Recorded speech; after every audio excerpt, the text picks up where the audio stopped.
Hey YouTube, I just wanted to talk about um, feelings. Now, when it comes to dealing with altercations or just asking for forgiveness or trying to come together as one, there are many times where we actually have days where we just just say F it. We are just going to be done with each other and this is what it is. It could have been a joke that you said like 20 years ago and it's still hard, this still like in that person's heart that you offended.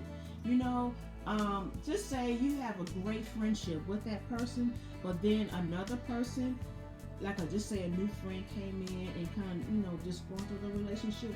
That's something that you really have to understand. Like, damn, sometimes you can be gaslighted because of the fact you're saying, hey, you see what this person is doing.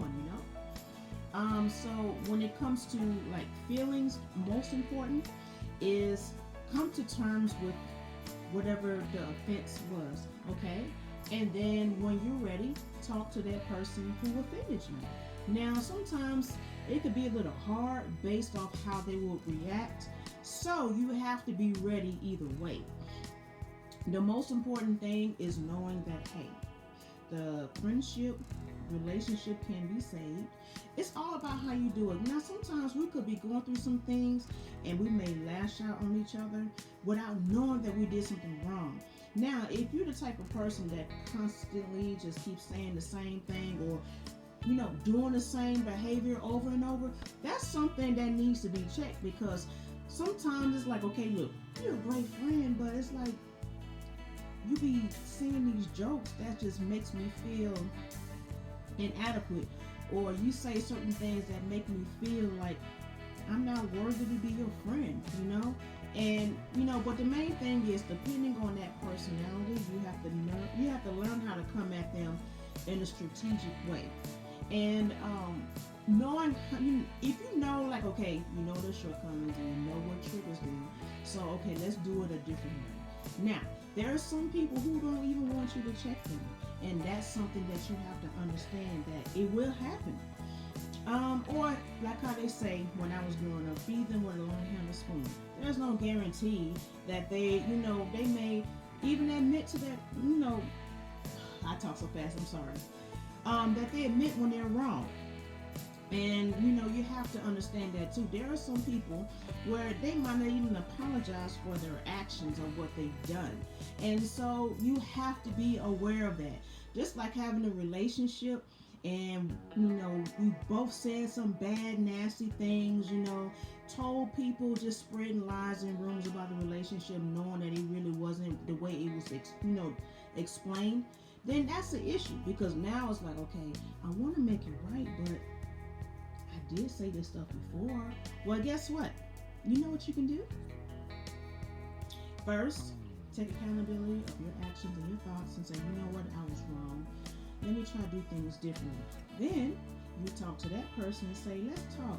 Let's go out to eat, or let's get some coffee and just, or even go to Barnes and Nobles and just talk about it, and just see what happened. Where was the turning point? So that way we can, restore our friendship. Because sometimes it's like just say, if I haven't heard from a friend in weeks that spans into months, then that's saying that either one, they're going through something, or two, they just living their lives.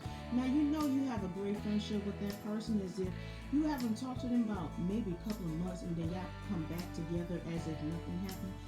That's a great friendship.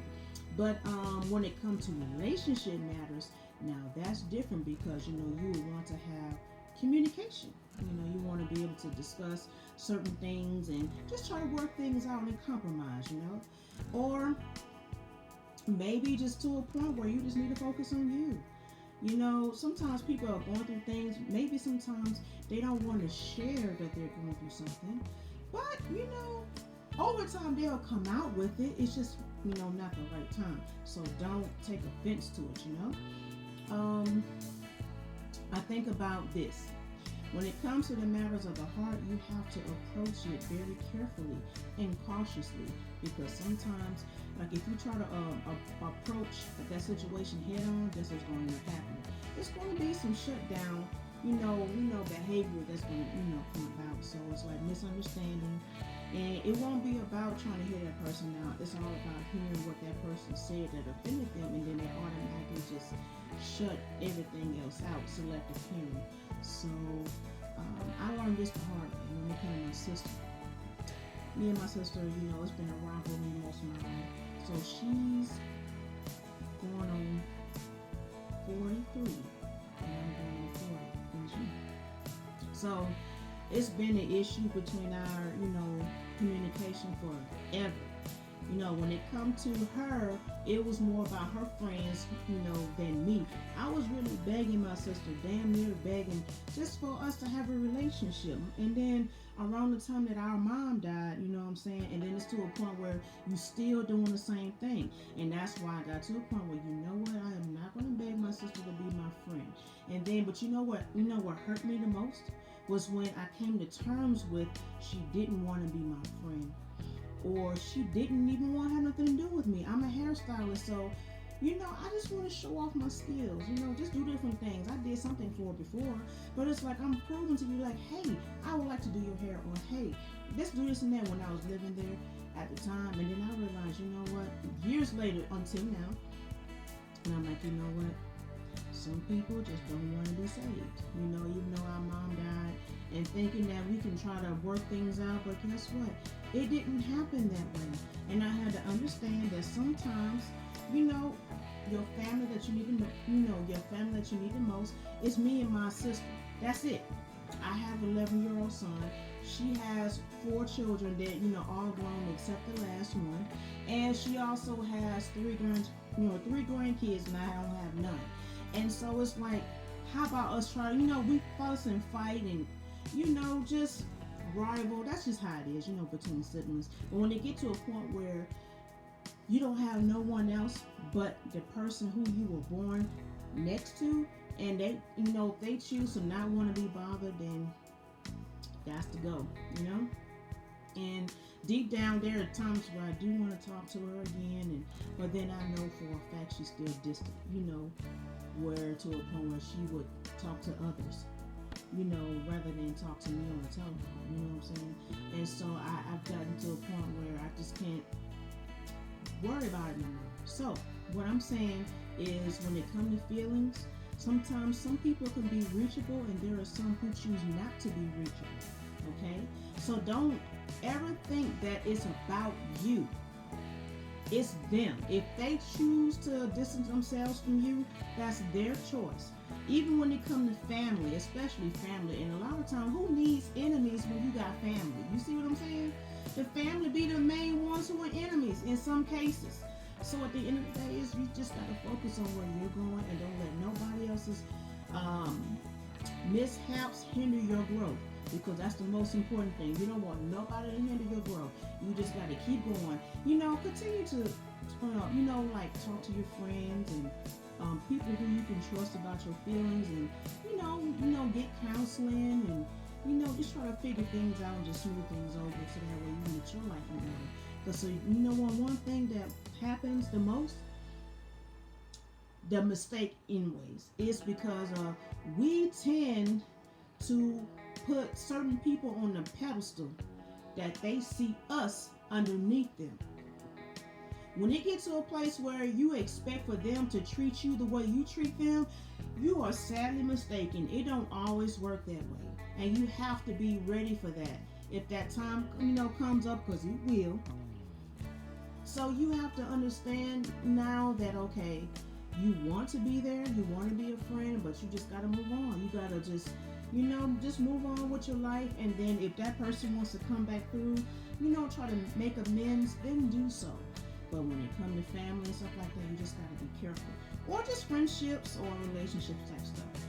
So don't let nobody else's mistakes hinder you from your own growth. Don't let nobody else's mistakes hinder you from where you're trying to be in life. Entrepreneur, doctor, lawyer, philanthropist, economist, just politician, it's just a lot of great things. There's so much that's out there for us, so much money and so many things we can do, but a lot of times we hinder ourselves because of us holding grudges on what somebody else did. We expect for them to do what we did for them. But guess what? It don't work that way.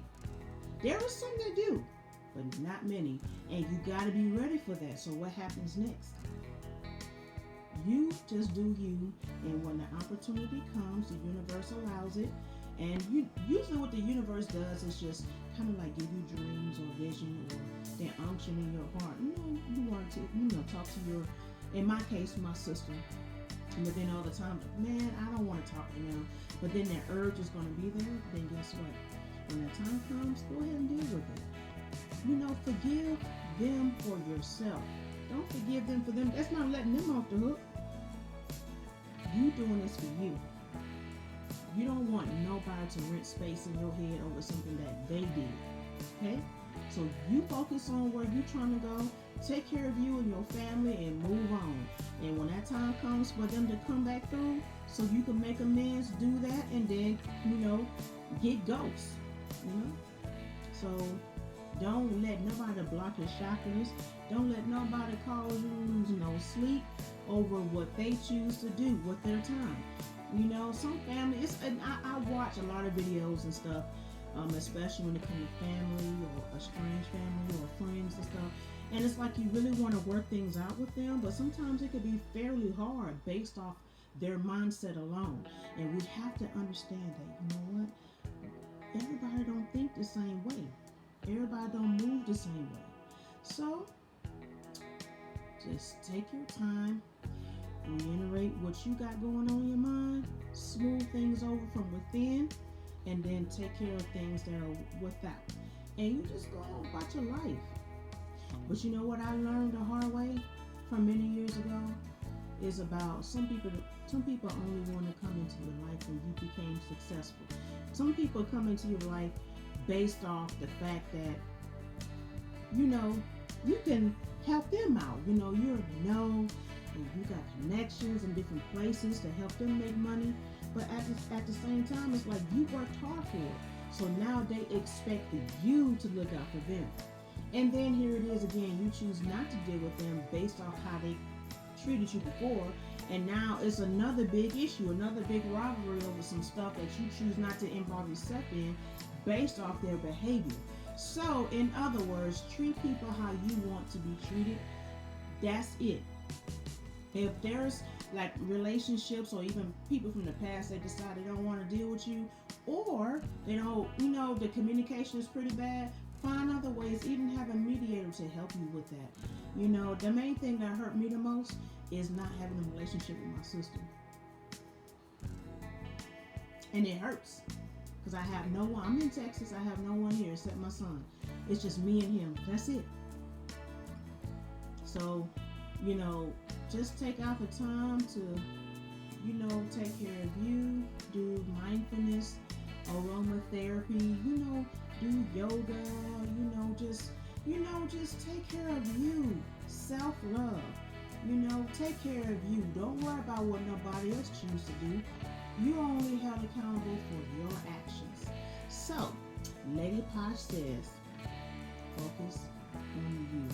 And when the time comes, everything will work itself out. And if it doesn't, you still got to move on and love them from afar, okay? Now have a wonderful day.